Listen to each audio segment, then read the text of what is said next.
Frères et sœurs en Jésus, que la paix soit avec vous.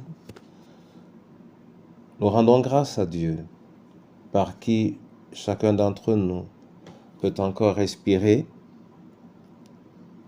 et nous lui disons merci de nous avoir préparé quelque chose pour nos corps et pour nos âmes. Nous allons lire dans le livre des Lamentations au chapitre 3, les versets 22 et 23. Mais avant la lecture, nous allons chanter dans Sur les ailes de la foi, s'aimant dès l'aurore.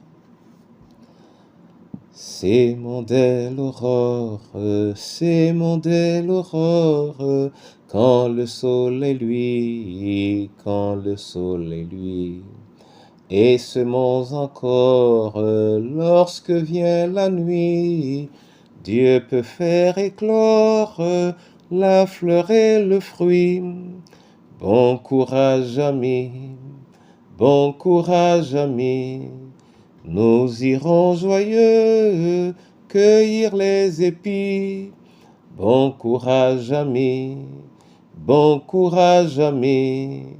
Nous irons joyeux cueillir les épis. S'aimons pour le Maître, s'aimons pour le Maître. Parlons du Sauveur, parlons du Sauveur. S'aimons car peut-être un pauvre pécheur par nous pourra naître au seul vrai bonheur. Bon courage, amis, bon courage, amis, nous irons joyeux cueillir les épis. Bon courage, amis, bon courage, amis, nous irons joyeux cueillir les épis. Oui, c'est dans ta joie, Seigneur, que depuis les semailles jusqu'à la moisson, nous marchons. Réjouis-nous par ta parole, au nom de Jésus-Christ. Amen. Lamentation 3, versets 22 et 23. Là, il est écrit: les bontés de l'Éternel ne sont pas épuisées, ses compassions ne sont pas à leur terme. Elles se renouvellent chaque matin. Oh, que ta fidélité est grande. Amen. Il y a des paroles comme ça qu'on entend, qu'on peut se repasser, sans pouvoir souvent en prendre l'essentiel. Les bontés de l'Éternel ne sont pas épuisées. Ses compassions ne sont pas à leur terme. Elles se renouvellent chaque matin. Pour toi comme pour moi. Il n'y a pas un seul jour que le Seigneur te donne, qu'il me donne, sans renouveler les possibilités, les potentialités, les issues d'un épanouissement, d'une réjouissance et d'un accomplissement de soi. Il n'y en a pas un seul.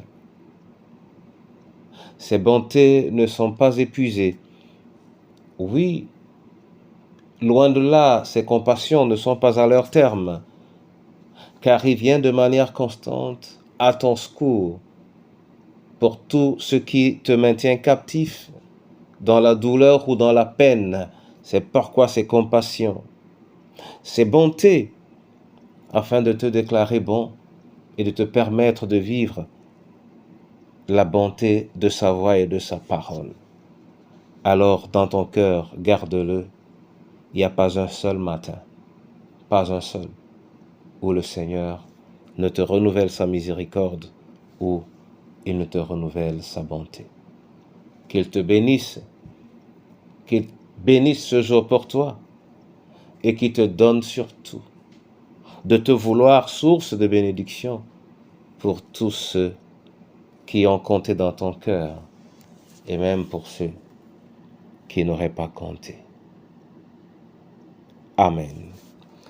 Seigneur, je veux te dire merci pour ce rappel important dans notre marche éprouvée, que nous t'entendions nous dire que tes bontés ne sont pas épuisées, tes compassions non plus ne sont pas à leur terme, que ta compassion agisse à travers les différentes situations que tes enfants ont rencontrées et que ta bonté vienne faire éclater la joie de ta présence au milieu de ceux qui espèrent en toi.